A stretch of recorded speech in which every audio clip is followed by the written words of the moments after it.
Solomon, give me 2 minutes, okay? Good morning, everybody, and thank you for tuning in to the Office of the Public Advocate. And we are here on this Thursday, August 11th, to welcome you to an experience of knowledge and information.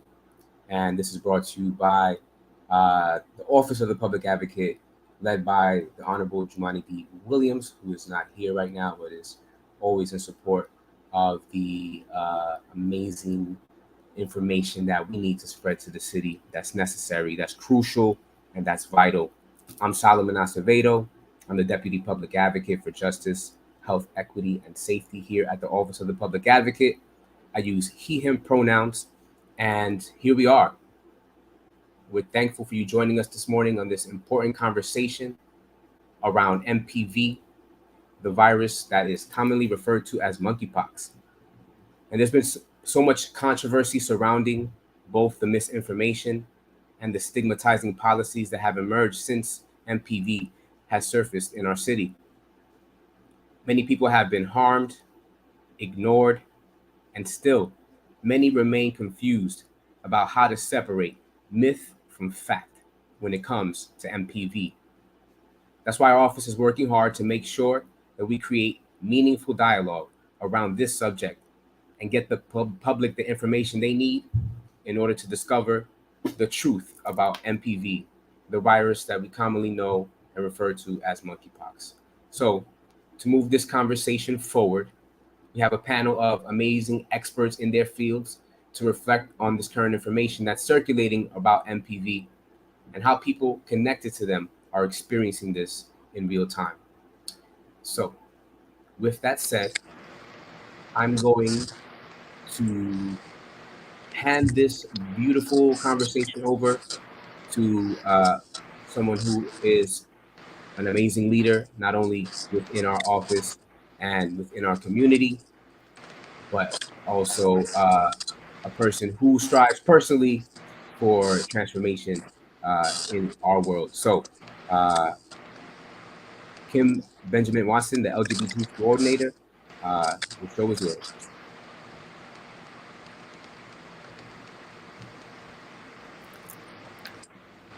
Unless there is a technical difficulty, which could be the case. But no. Oh, there you go. I think you're on mute, Kim. How you doing? Yeah, hi everyone. Good morning, good morning. My name is Kim Watson Benjamin. I am the LGBT coordinator for the OPA's office, which is the Office for the Public Advocate, Jamani D. Williams, and I will be the moderator for you guys this morning. I want to welcome Kiera from New York, from TAG. I want to welcome Ejira from Brooklyn Ghost Project, Talia from Brooklyn Ghost Project, and very important individual that I've worked with for so many, many years back in 2002, Dr. Freddie Milano. So we know that monkeypox has been uh, a real issue going on in United States, especially and around the world, basically. But we're here to really talk about all the other things that New York City and New York City qualifications for receiving a vaccine are like as follow. They say gay, bisexual, other men who have sex with men, or transgender, gender nonconforming, or gender non-binary. The other bullet point is 18 and over.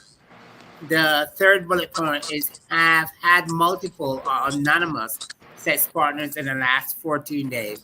And that looks like what eligibility supposed to look like. However, what the first question that I have here is what are the dangers of referring to MPV as a gay disease, and what can we do to do better educating communities so that we don't create harm through stigmatization? As I repeat again, the question is what are the dangers of referring to MPV as a gay disease? What can we do to better educate communities so that we don't create harm throughout the stigmatizations? Yeah, can you hear me? Can you Yes. pencil to me? Thank you. I'm trying to multitask because I'm speaking to you on my iPhone because for some reason my laptop is acting Can you up. turn So up your volume, Kiera? Can you turn up your volume on? yes, I'll see if I can turn it up. Hold on. That's as high as it will go. So I'll talk. I'll project my voice. Um, the dangers of treating MPV, monkeypox virus, as a disease that MSMs and women of trans experience have. It's very dangerous. It reminds me of stigma attached to HIV and AIDS. We need to do better. You know, those of us who are in these positions and have these platforms, we have to continue to push back to Department of Health and CDC and all these other um, institutions that deal with our health to let them know that we need to make sure that when we talk about these emerging viruses, we must talk about them in an inclusionary way that does not stigmatize any group. You know, and so like one of the things I often say is if you are sexual, you need to get the vaccine, irregardless of what your gender identity or sexual orientation is. And so it's really important to really stress that if you are sexual, and here's what I know as a Black woman of trans experience, um, you know, my partner is a cis Black man, right? Three different baby mothers, right? So what that speaks to is that a lot of us are sleeping with the same the same men, right?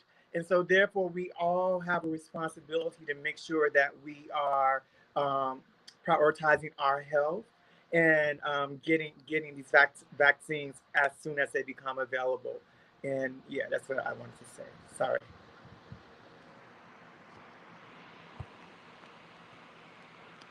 In addition to what Kiara just said, I want to add, this is very important, that when we are talking about infection, we have to be very careful because we assume that everything is just because of sex. And we know today that the orthovirus virus, which is related to the monkey virus, um, it is transmitted through skin to skin, not necessarily sexual. Another problem that I have with the stigmatization of this as a gay disease is the fact that by doing that, we are eliminating the female population. And we know that by definition, being a bisexual man, you have to have sex with both men and women. So again, it's not a gay disease, it's everyone. Now, this family of the viruses, and some of us are old enough to remember the chicken pox, although it's not the same, and the variola viruses. They don't discriminate. They don't ask which gender are you or which type of sexual identity do you have. We just get exposed to it, and we need to make sure that we don't get it as a gay disease because we are eliminating people that are next to us that may think, oh, I'm not gay, so I don't have to worry about it. That's wrong. And I think that even with the nano the virus, because and we've been advocating for if we can call it different, because I'm glad that at least the DOH has changed the graphics that were associated at the beginning with that with this condition. In the fact that in 1958, when they were doing some research with the vaccines, they utilized the monkeys because the disease was already eliminated, and they realized that some of those monkeys were developing this symptomatology, and that's how they got it at the monkey. And I think that the whole thing is very denigrating, and we need to make sure to continue to advocate with our elected officials, with our Department of Health, to ensure that we look at this as something that can affect all of us in the city.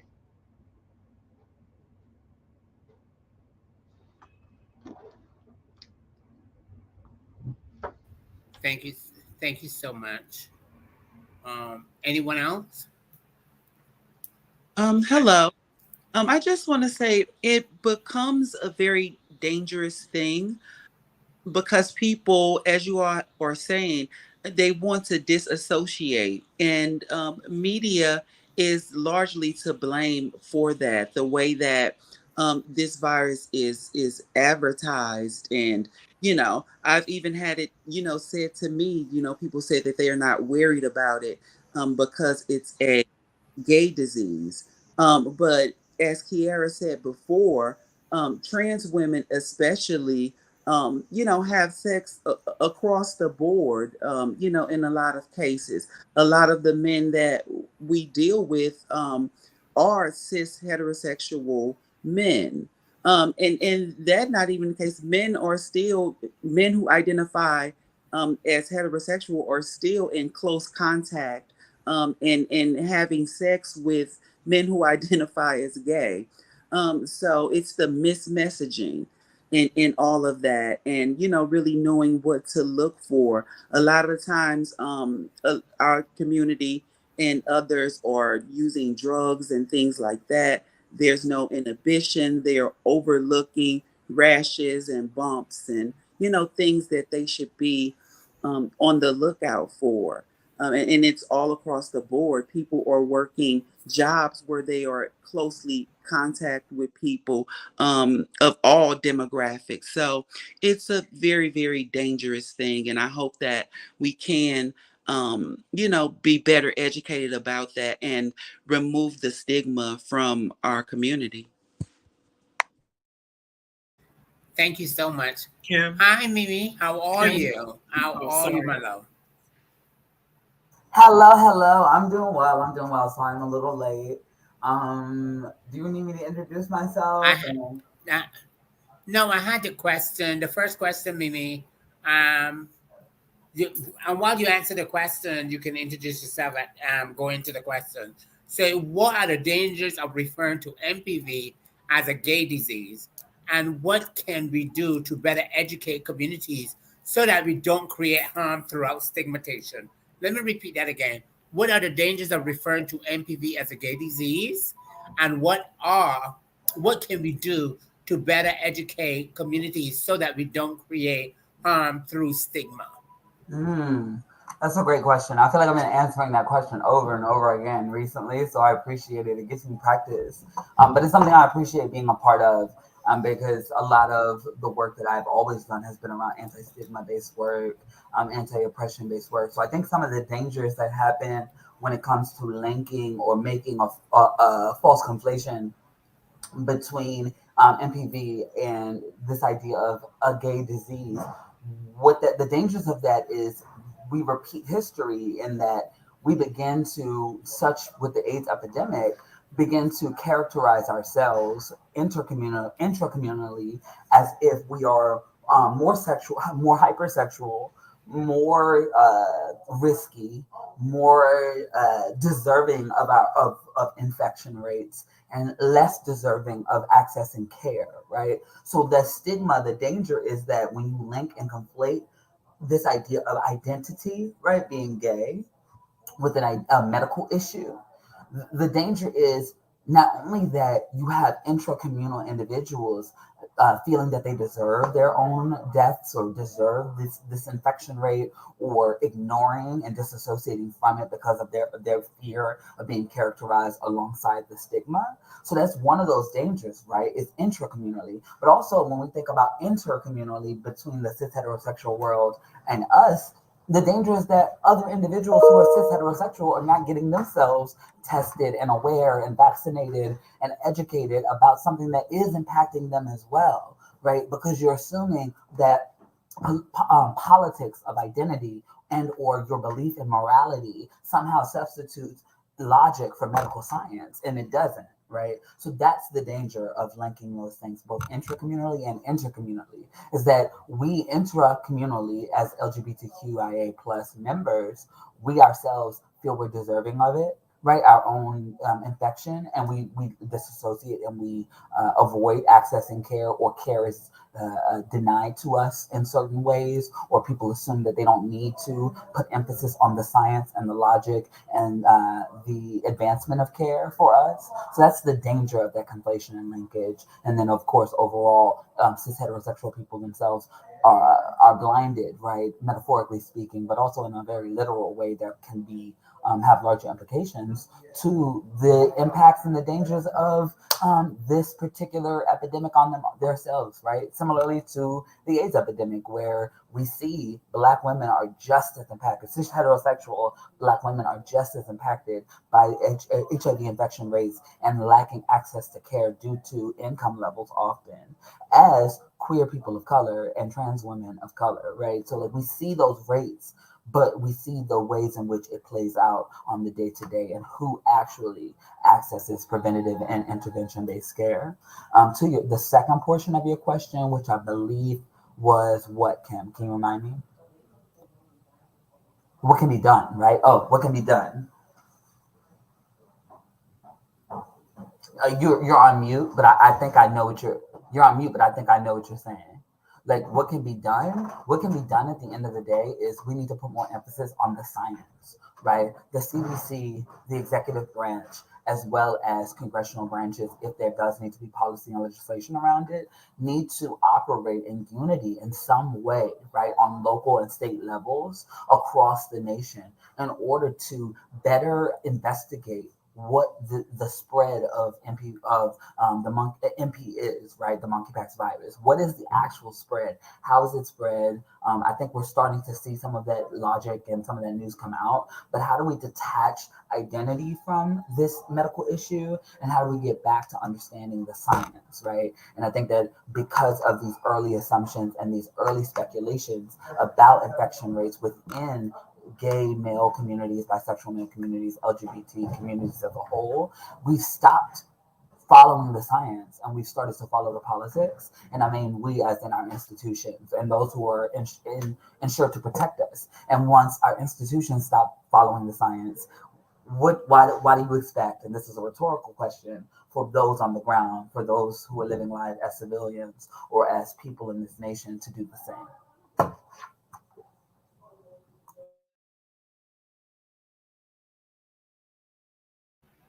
Thank you so much. Thank you so much.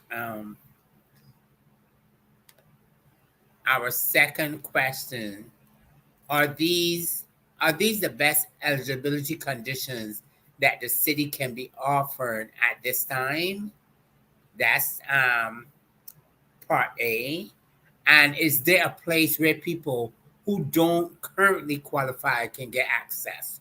So are these the best eligibility conditions that the city can be offering at this time? And is there a place where people who don't currently qualify can get access? No.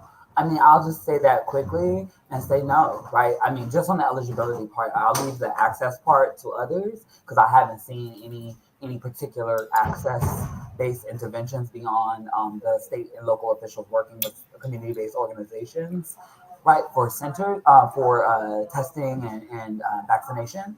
But for me, I don't think that the eligibility requirements are doing it right, because you're completely like I have actually heard of testing sites denying cis heterosexual individuals vaccines, and what worries me is not because of cis heterosexuality. It's what happens when you live in poverty and when you live working class, right? Like your access to like antiseptic materials, you're living in certain like anti-hygienic environments. Like I'm thinking in that line, like actual science, right? I'm not thinking the politics of identity. So what we're missing is that when you're I'm glad that people are trying to get ahead of demographics and work with allowing vaccines within our community. And I want there to be more emphasis on like just the science, because I feel that the eligibility requirements are completely missing class status and hygiene and what happens when you live in impoverished and working class conditions. It's just a reality, right? And who that ends up impacting most are Black and Latinx and brown individuals who are immigrants, refugees, or other American populations. And I think that that's, for me, why the eligibility requirements don't stick, they don't work. The only Thank, thing that thank I, you, Mimi. the only eligibility that I almost agree with, and only because it's the science based the 18 older than 18, because this vaccine has been studied on people who were 18. There were never any studies for those younger than that, uh, and that is debatable as well. However, I totally agree with the fact that the restricted to the MSM again is going to the first question, the stigmatization of a disease, and the access also it gets hampered by it because we know about the access, and I was talking with him before. When we have this number of vaccines that are being open to the public, and you go over there and you find that they already taken. Last Thursday or Friday, they opened up 2,000 vaccines for the city. And by the time that I got into the website, and that was around 15, 20 minutes because the navigation was a little difficult, all the vaccines were gone. I also mentioned to my friend that when I went to one of the testing sites that was in Harlem, I wanted to see, and I didn't see people that were either brown or black. And I think that that caused a little bit more um, difficult for our communities because they will say once, oh, that's not for me because look at the people who need the vaccine. And secondly, that if we are designing vaccines for, let's say, for the South Bronx or for the Harlem area, for the East New York area, it should be for those residents of those areas, not for people who travel in Manhattan and goes over there because it's easy for them. It's the same thing that we had during the COVID vaccines with the Jacob Javits Center. That's my favorite because the Jacob Javits Center, as we all know, is difficult to get there. You need to have a car, and you have to have parking, and you have to walk a lot. How many of members of our community can actually go there, have the vaccinations? We have to partner. We have to look for those partners in the community, the ones who are working with us every single day, and not just come one day or two, but make a real commitment to bring education, to bring access, to simplify access, because the fact that we have the services does not mean that everyone can access. And that's one of the biggest failures that I see with this one, because we all know the ones in the panels and the people in the conversation that we all know somebody who has been looking for a vaccine appointment for days and days and days, and you don't find it. That's, I mean, they will say we have the vaccines, but there's not access, and we have to be realistic at them. How many attempts have been made to our communities, brown and black communities, to offer training to help the navigation with the vaccination registration? We don't. And we need to have days that are specifically for those populations. And the exclusion has to be, I mean, also part of the whole problem is when our people go to those sites, you have to endure the trauma of being exposed to people who are not from our communities, who are telling you names. We know the story, so I don't have to go over.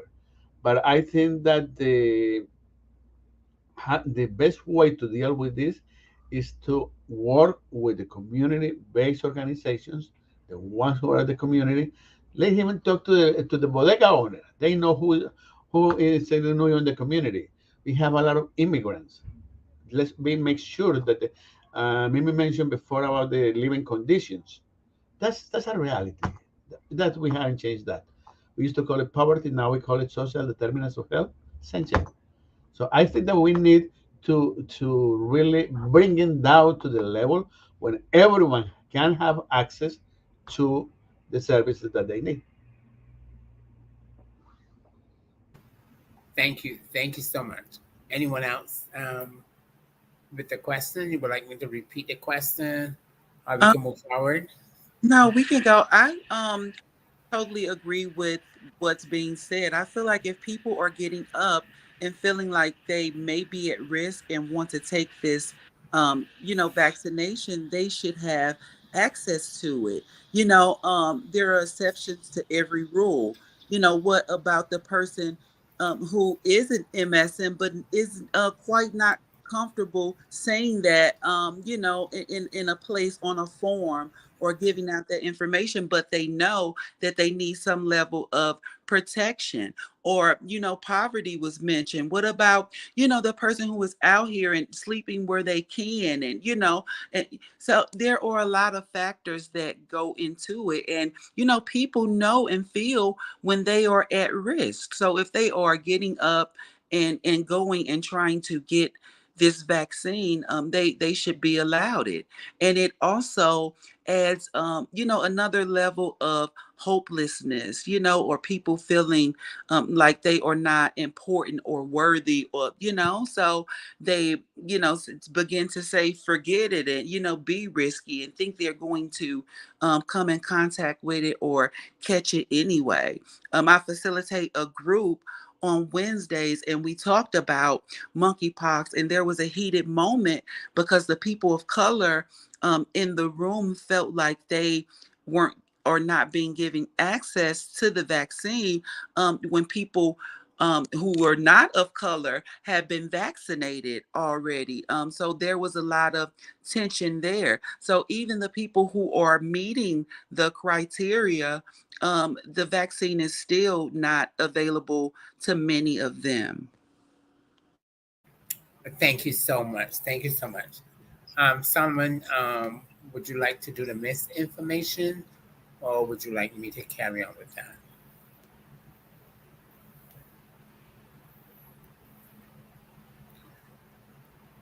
Okay, so there's a couple of things that we can address, like the misinformation. Like Dr. Elsar, an epidemiologist from professor at Columbia University, cautious while monkeypox may be currently affecting a particular community, the situation could evolve. Viruses don't discriminate. She said they can be transmitted to anyone. Dr. Leslie, professor and chair of the Department of Urban Global Public Health at the Rutgers School of Public Health, says that sexually transmitted infections are defined as such because their primary route of transmission is sexual, meaning that it's driven by sexual fluids or lesions on the genitalia. But monkeypox has long been known to spread via skin to skin contact away from private areas and continues to do so in this year's outbreak. So additional to the stigma of the LGBT community, particularly gay men, how has the misinformation that categorized MPV as an STI impacted members of the sex work community and other sex positive individuals? In addition to the, let me repeat that, in addition to the stigmatization of the LGBTQ community, particularly gay men, how has the misinformation that categorized MPV as an STI impacted members of the sex work community and other sex positive individuals? Okay, this is a very important thing for us to discuss because, and I'm going to, with your permission and all the other panelists, going to relate this on why is that more MSM are getting diagnosed with this. Many people who aren't PrEP, by the protocols and guidelines, they have to have a sexual screening every 3 to 6 months. Therefore, that's when they discover that they have been exposed to chlamydia, gonorrhea, or syphilis, and sometimes they show the other lesions in the skin. So we immediately grouped them that it was a gay disease. And that's one of the things that had impacted because if we think about the friends that we all have, my gay friends, my bisexual friends, which I have no idea who they are because most of them they don't mention it, and my pansexual friends. So who goes to the doctor on more regular basis for a checkup? The people who are on PrEP, because they have to go to check the kidney function and the STI. So, unfortunately, for our brothers and sisters that are working in the transactional survival sex, um, they don't have that advantage that sometimes that we have of going to the doctor because it means survival. And they don't, oh, the doctors will focus on the sex transactional part of the lives, not on the person as a whole. And it's more even more intimidated when you are of the communities of color. So I think that the other big factor, how many of us have a doctor who are comfortable going and discussing over the sexual history? Not because they need to change our sexual history, but rather because no one wants to tell you about sexual practices and how to minimize your exposure to infections. And we don't. If you talk about what I like doing sexually, then I have to talk about how can I do the harm reduction model. How can I minimize those risk factors?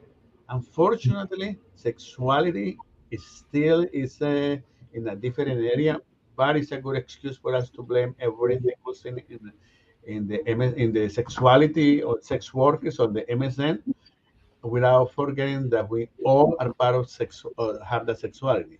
As long as we are sexually active, we should be able to have an open and honest discussion with our medical providers and the risk of being unprotected. I very much agree, and I'm going to bounce off of that. And I'm going to say that I very much agree, right? We as a society, if I'm taking it from, I think like Michel Foucault in terms of power and sexuality, the idea is we live in a society, an American society or in Western societies that claims that we're not as sexual as we actually are, right? When in reality, all we ever do is think about gender and sex and sexuality and how kids should be treated or what women should be like or what men should be like. And reality is that we treat sexual health as if it is a moral rather than a medical uh, issue, thing, concept, right? So you would go to the doctor, to the endocrinologist if you have a thyroid issue. You would go easily to a gastroenterologist if you have an internal issue. You would go to a primary care physician if you have an issue going on that you need to go see a specialist for eventually, right? But when it comes to sexual health and sexual history, and I know this for a fact, as a person who grew up in the Bible Belt in the rural South in Virginia, right? I didn't start talking honestly and openly, kind of like Dr. Milano said, about my sexual history and sexual health until I was integrated into like my master's program in Philadelphia and integrated into like LGBT communities that were more progressive than the communities I had found in Virginia that had told me, no, girl, like get your sexual health checked. It's important. Get your full panel screening every 3 to 6 months. Even if you're not super sexually active, you really never know when something can happen.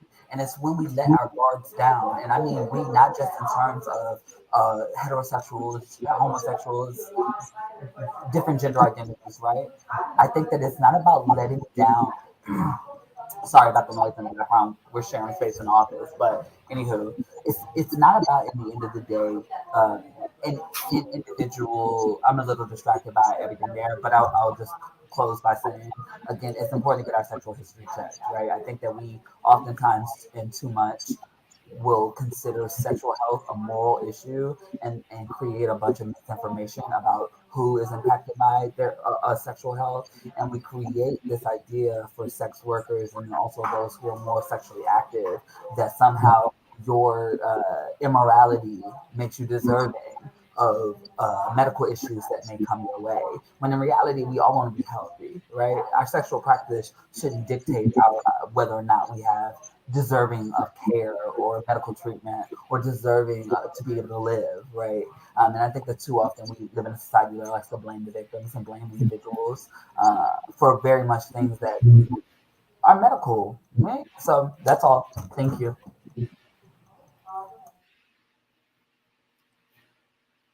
Can you hear I me? want to hear from Kira. Yes, yes, I want to hear from Kira with this one. Yeah.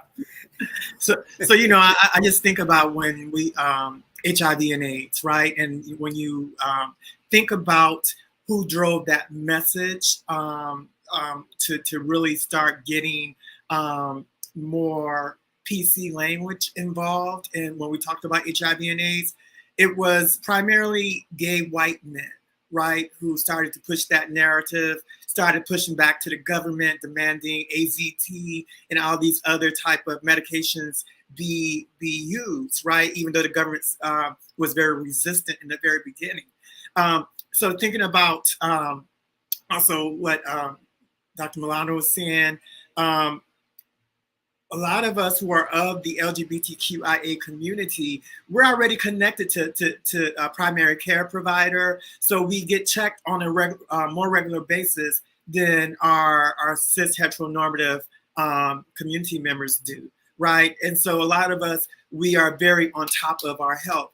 We're very much, and a lot of us being from the LGBTQIA community, it's all about how you look, right? So that's another thing where like a lot of folks in our community was like, oh, you're gonna get bumps, or I don't want to get boils on my face, right? I don't want to get boils on my skin. So that was rushing them to that was an incentive for them to go and get tested, right?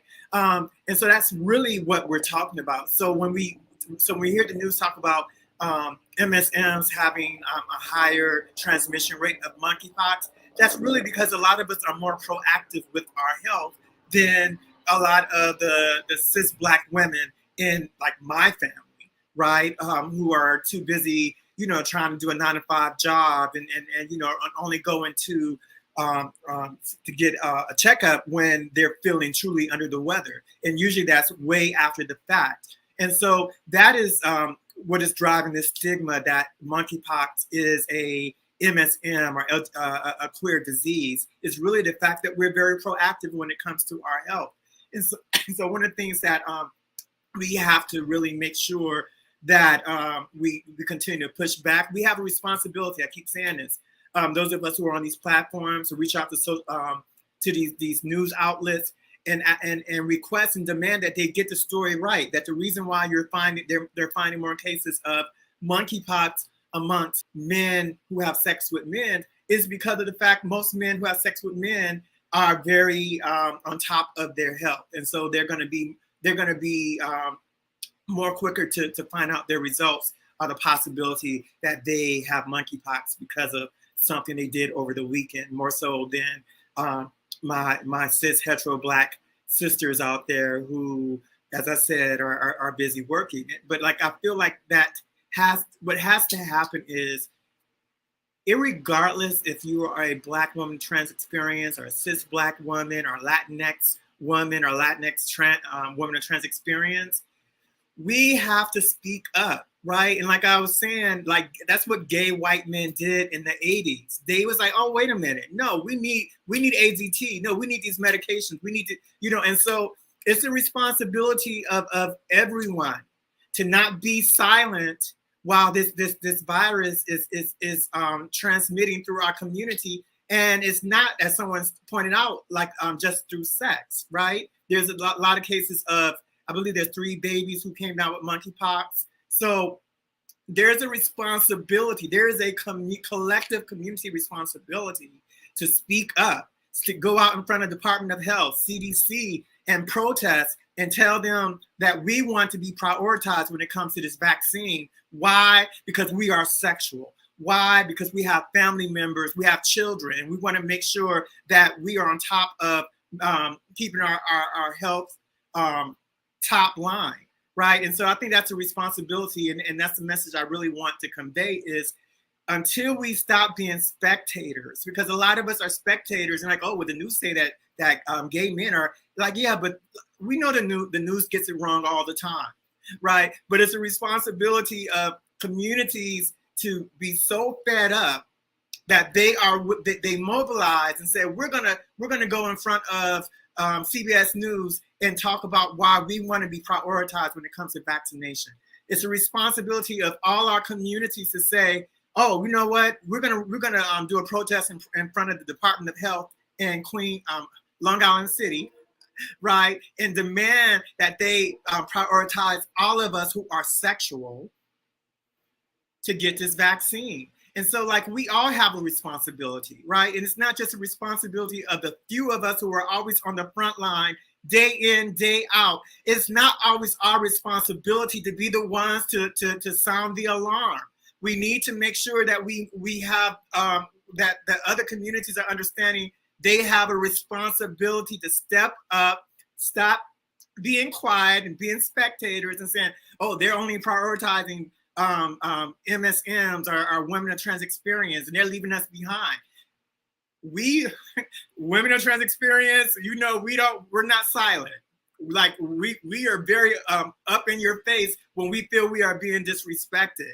And so it's a responsibility of all women to have that same type of mindset and say, no, you're going to prioritize us too. What's up? So that's all I wanted to say on that. So sorry.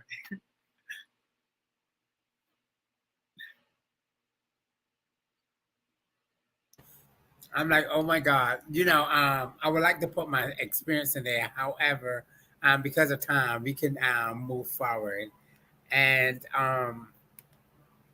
we talk about promoting acts of preventing transmission. So New York City shuttered all but one of its 8 sexual health clinics at the start of the COVID-19 crisis, a move that prompted criticism from public health experts and advocates in the LGBT community.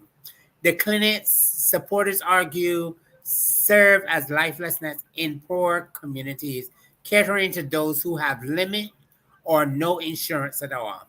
More than 2 years later, although the recovery is well underway, only 4 sexual health clinics run by the city are currently back up and running at full steam. The closures come as the city reports increases in sexual transmitted infections over the last year. So now my question to you all, how do we ensure greater access to testing vaccines for low-income communities of color? How vital are sexual health clinics in New York City to ensuring that it happens? How do we ensure greater access to testing vaccine for low-income communities of color? How vital are sexual health clinics in New York City to ensuring that this happens? Anybody is popcorn style.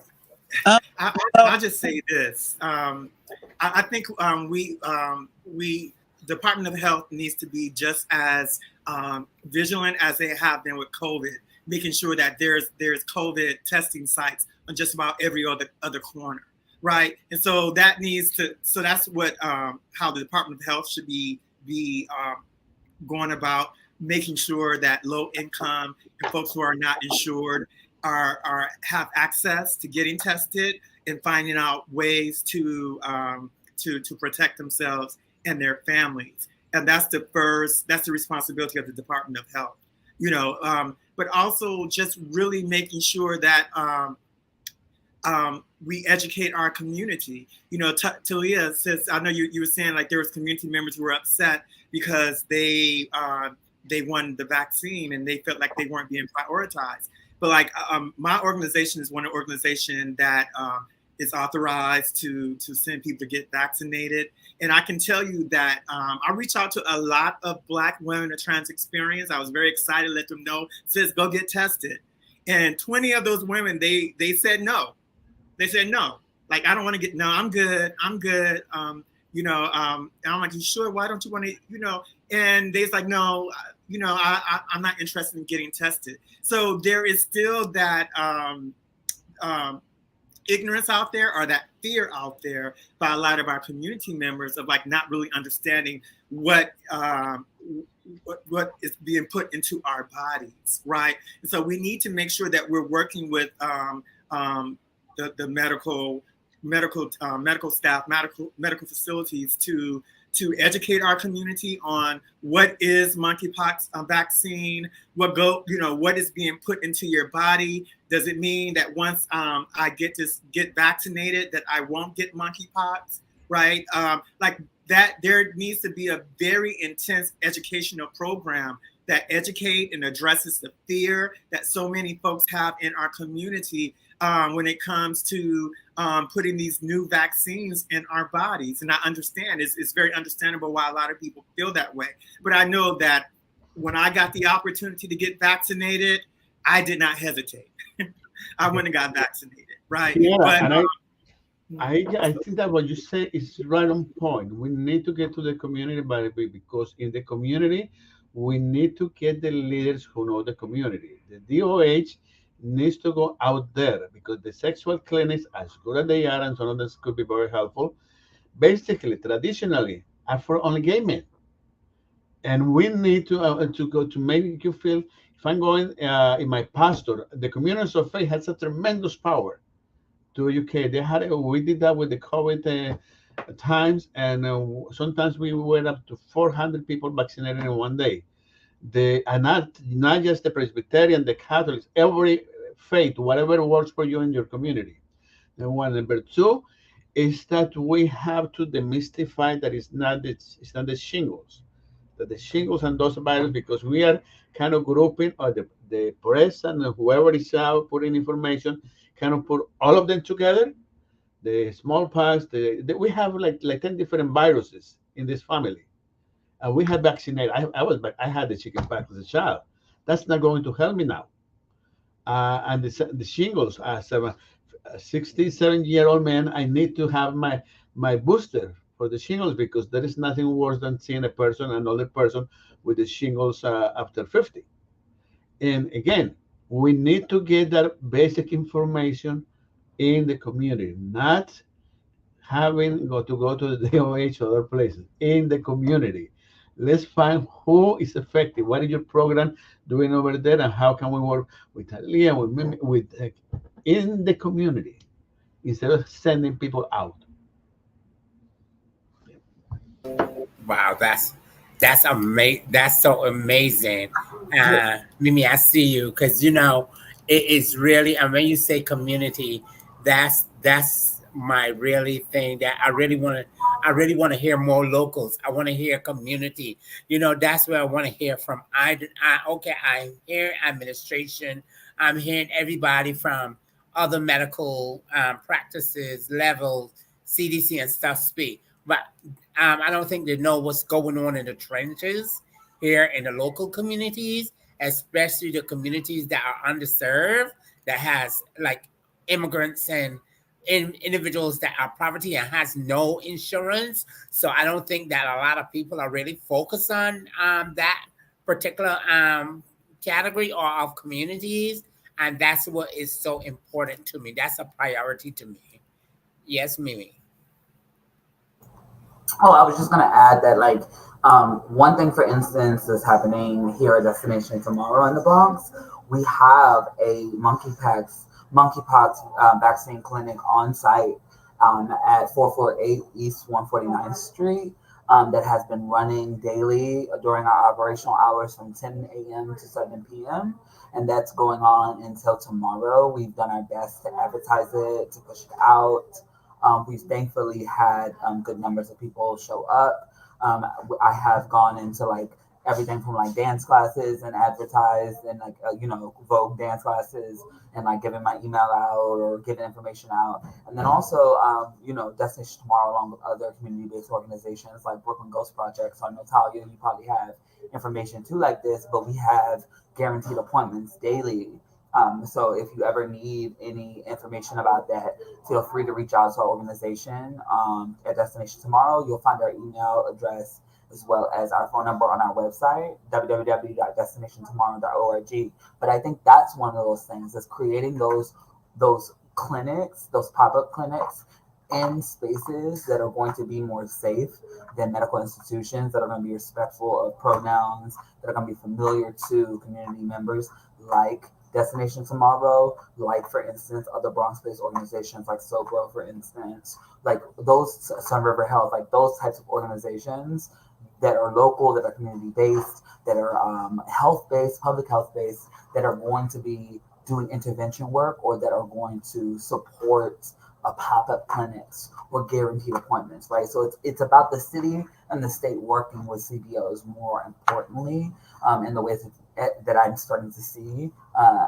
to help address the spread of the virus as well as vaccine rates across demographics.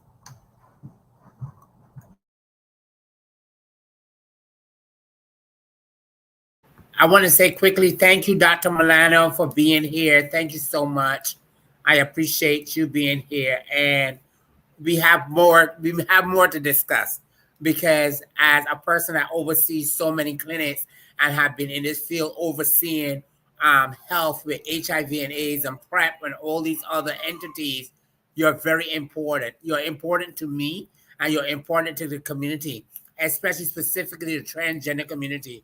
A lot of individuals don't know that you are one of the individuals that have partnered and made sure that the transgender community had the first medical facility here in New York City. And a lot of people don't understand that or have that knowledge. And that's where I started back in 2002 to create a medical facility for Latino individuals, especially, and Latino individuals who did not even speak English and were immigrants. So that was a very powerful thing to do. So I want to say thank you, Dr. Milano, and you will always be in my heart and in my life for doing such powerful work.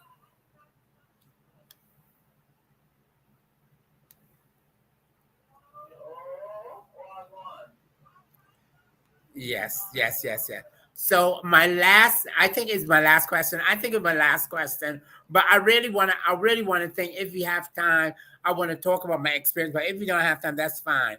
How do we make these healthcare experiences that we've all expressed throughout the last hour welcome for the stigmatized communities?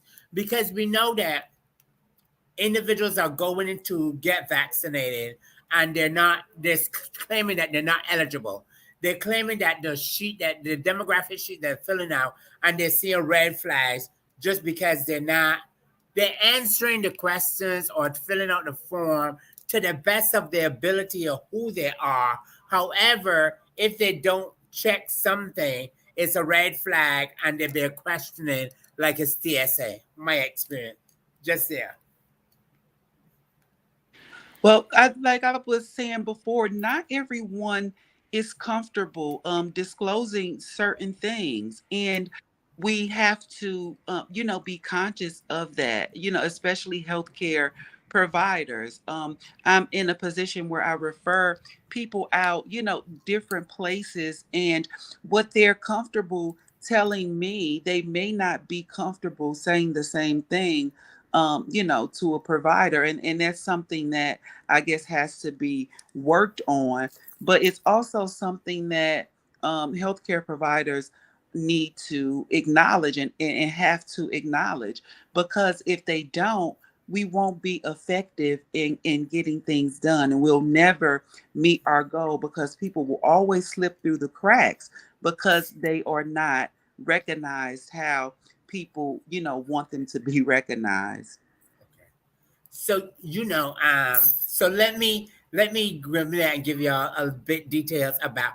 I went to get the vaccine because I know that as a mother, as a single mother, post-op, trans, all that, but as a single Black mother with a child, an adolescent child that's turning a teenager, I said it's very important for me to go and get the vaccine, whether I am sexually active or not, that kind of thing. However, going there, my experience was it was intrusive, it was violent, and I could not understand, like, if I fill out a demographic sheet, why I have 4 other people looking at the demographic sheets and asking me questions. So anyhow, when I got to that, when I talk, because I like to do that. I like to question people. So when I question the folks on the outside, and then I gave them my card, my business card, the way how we were talking at first, they changed rapidly and give me a different attitude. Like, oh, this is who you work for. Oh, that kind of thing. Because when I came, they offered me to sit down. I said, I'm not sitting down. Did y'all say that this monkeypox was contagious? When I saw 3 people got up from the seat, and I didn't see none of y'all went and cleaned that seat. You said from CDC, you are following the guideline. So who's going to clean that seat? That was one. Number two, they said, okay, ma'am, you can go to that door. I said, no, I'm not touching that door. Could you imagine how many people came through that door? Baby, it's royalty today. Y'all open the door for me. They had the gloves and they pushed open the door for me. Clearly, I passed through like the door can't touch me. Good, because I'm doing that. And this is me playing devil's advocate. I got in. They said, okay, with demographic. Okay, you hear the demographic. They went over, da-da-da-da-da. Oh, this is your age for real? I said, ma'am, all I'm here for vaccine. I'm not here to talk about my age or nothing. I put my age, I put everything is right there. Check, check, check.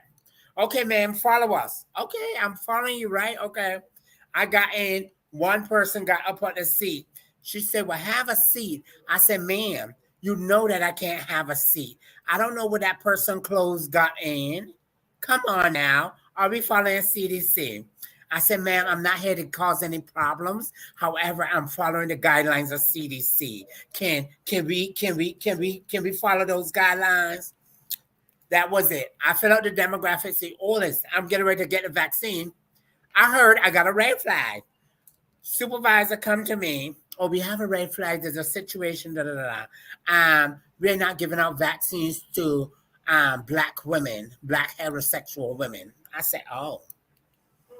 I said, that's strange. So I told him, they call another supervisor. I said, wait, no, hold up.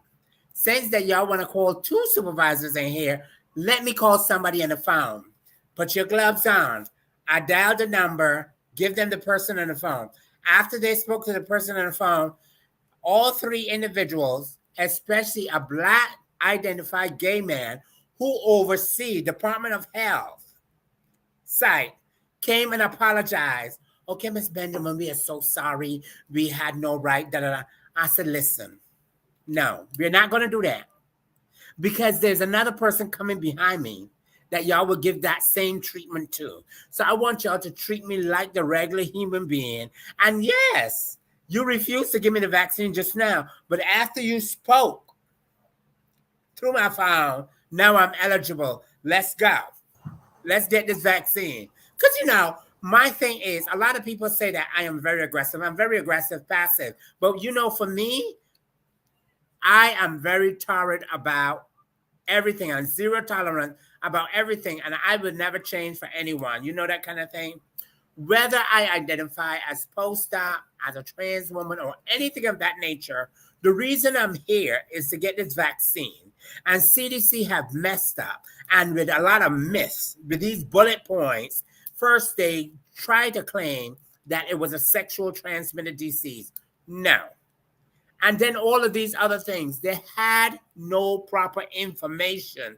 It is us as locals with our experience going into these places that realize that things need to be added to the sheet. And then, how dare you ask me, what were you born at birth?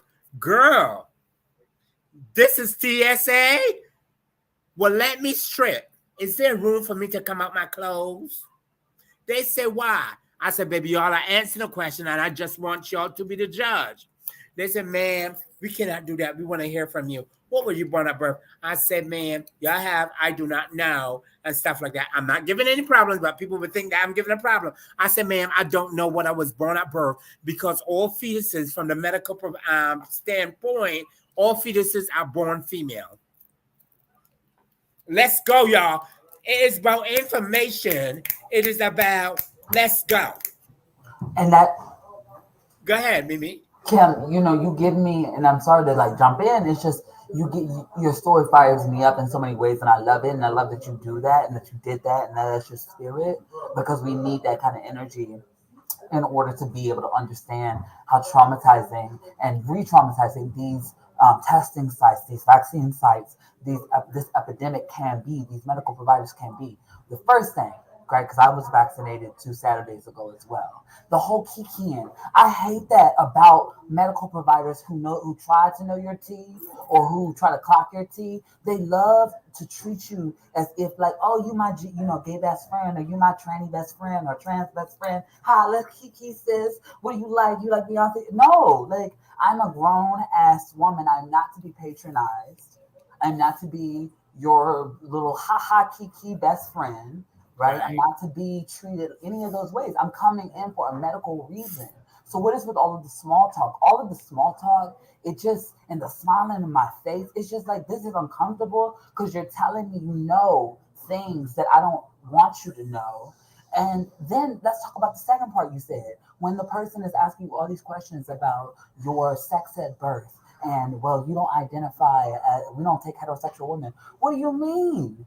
I am heterosexual. So now you're conflating my gender identity with with a sexuality, right? Because how often do we hear colloquially people in our family or other like homophobic people or transphobic people say, "Oh yeah, I got a gay friend just like you," when they're talking to trans women. Oh yeah, my assuming we're just highly feminine butch queens up in drag, right? That's literally what they give us sometimes. It's like, oh yeah, I got a friend just like you. I'm not your little friend just like you. I'm a Mm-mm. woman. I'm a grown woman. I'm a woman who Mm-mm. is not to be patronized. And in this moment, you look ignorant because all I have to do is turn a phrase, right? Or do what you just did, Kim, right? And show you how ridiculous you're being with your eligibility requirements, with your questioning and your probing. And oftentimes we forget many of these same providers who are on site are not the most culturally competent. These are individuals who have, you know, registered nurses, nurse practitioners who are, they're standard medical providers, which isn't to talk about their intellect, is to talk about they probably haven't gone through the same levels of cultural competency training that a provider would have to go through. And let's just be honest, most providers don't even have to go through a lot of trans and LGBT sensitive training. So how do you expect these individuals just administering vaccines to not come with their biases, their inquiries, their curiosities about this population, right? And that kind of medical curiosity and that kind of like social and political curiosity that gets played out is exactly what leads to higher infection rates and a lack of vaccine rates among Black and brown working class and poor individuals, because we often are the ones who disproportionately have to deal with those tensions and stressors inside of those institutions. And I've seen individuals interact with white men in those very white gay men in those very same institutions, that they do not act the same way toward white gay men that they act towards Black trans women and Black queer people and darker skinned queer people. They don't. It just isn't. You can hear it in the rooms. You see it in the interactions. You see it with they don't act the same way with white gay men who are also for the first time coming to Harlem and the Bronx, mind you, in their entire lives, and leaving their little, Hell's Kitchen and Chelsea circles, right? And they're coming here. So that's for me was so, it resonated with your story. It's like, yeah, that was quite honestly, I didn't come with the same devil advocate perspective, but I was very observant and I was very aware of what was happening and the dynamics that were going on. And that political and moral dynamic and bias is so dangerous and insidious. Talia, I see your face. I see you got a poker face. It's like your brain is popping out. I see Kiera reactions. This is bigger. I think that this conversation needs to continue and to be a part 2, part 3, bringing some more Black and brown women to sit here for us to really conversate and huddle about what's going on in our lives, and not only monkeypox, other things. But if you have any burning stuff on your mind, I want to hear that. I want to hear that because my experience was fierce, and I was ready to strip because I'm a nudist. I was getting ready to, yeah. So what? Let's go. Because I could do it very quick. I don't wear much. I have on a dress. I'll hang you the dress like this. Right. What comes to mind hearing you talk, Tim, as well as you, Mimi, and I say this all the time, like when it comes to HIV and AIDS, they target our community. Like, oh, you girls, y'all are a high rate of transmission. So we want to target you because you're problematic, right? That's really what they're saying. And it's the same thing with monkeypox. They're targeting our community. We as leaders, we center our community. We center our community in understanding that it's important for our community to feel affirmed when they walk into these spaces where it's a lot of intimidation that is going on in those spaces, because you know you have these professional clinical people. I'm not even going to say professional. You have these clinical people who, you know, everything looks good on paper, that they're licensed, but they do not have cultural sensitivity. They don't understand. They don't know the correct way to ask you questions. You know, it's I would never have known you was trans if you didn't have told me. That type of crap. Yeah. Right. And so that's why, like, you know, we are the experts and we know more than a lot of these folks who have these medical degrees and you know, folks who are in public health.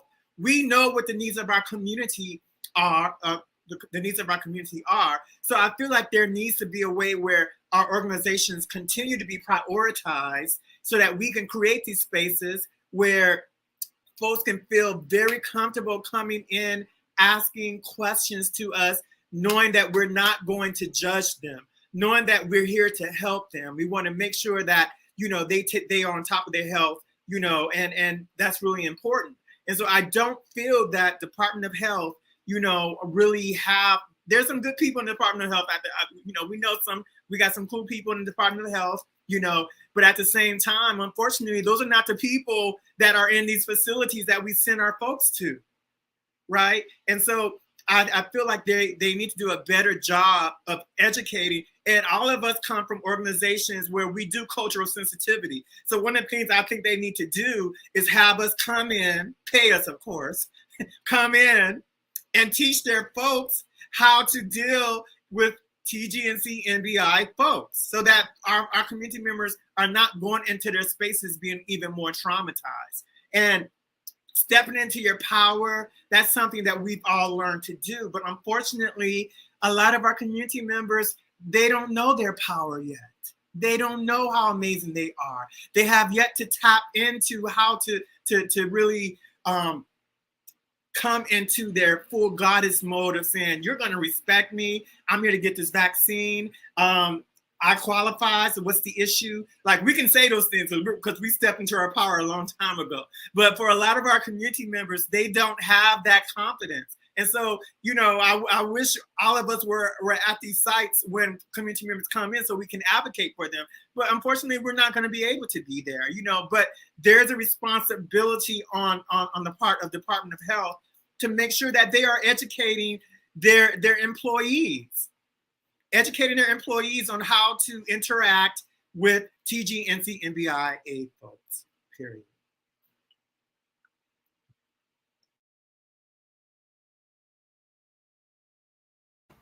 Talia, you have any last Well, I'm just gonna say, bring Solomon in to wrap up. I just want to say, you know, as long as we are providing the education and, you know, the access and, you know, telling people, you know, all of the things that we know, you know, as soon as we get the information, we're passing it on, you know, like down the block from where we are located, Bedford-Stuyvesant Family Health Center was just vaccinating. And, you know, Kiara, I appreciate you because I know people were able to get vaccinated through your organization, and you know, Mimi, what you're doing and, you know, providing. So as long as we can continue educating and providing access, you know, to the community. No, things are not perfect.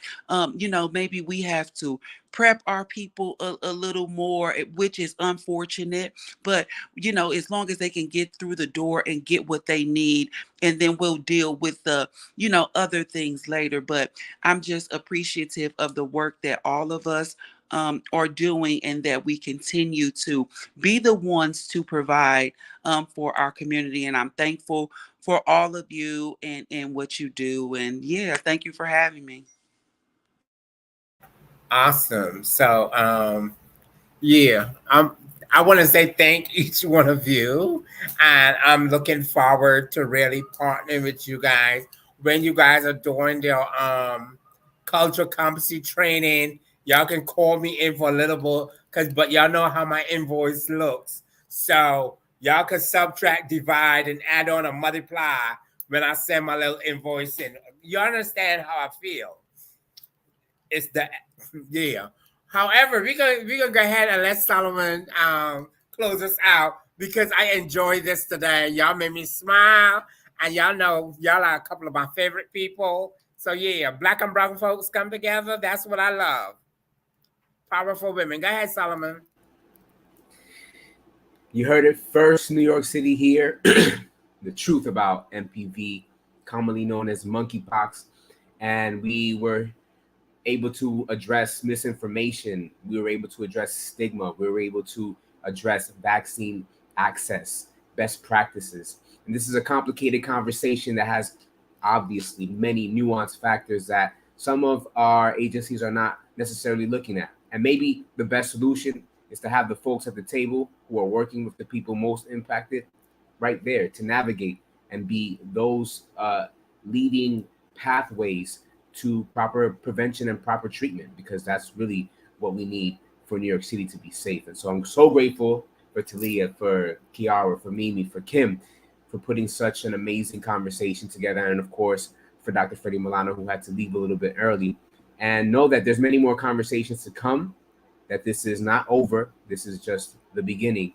And we're ready to make sure that New York City knows that we're available to help, to bring the best solutions, to create the meaningful conversations about truth. So for all of you who are watching and for all of you who will watch, thank you for tuning in. And I hope that you carry this knowledge. Talk to somebody about what MPV and or formerly known as monkeypox is, and tell the truth about how anyone can get it. And always, always, always, always, always ask questions. But again, thank you, New York City. Be safe. And if you have any other questions, you can come check us out at our website, www.advocate.nyc.gov, for all the latest information around things related to issues that are key to New Yorkers. So goodbye, everyone, and have a wonderful day.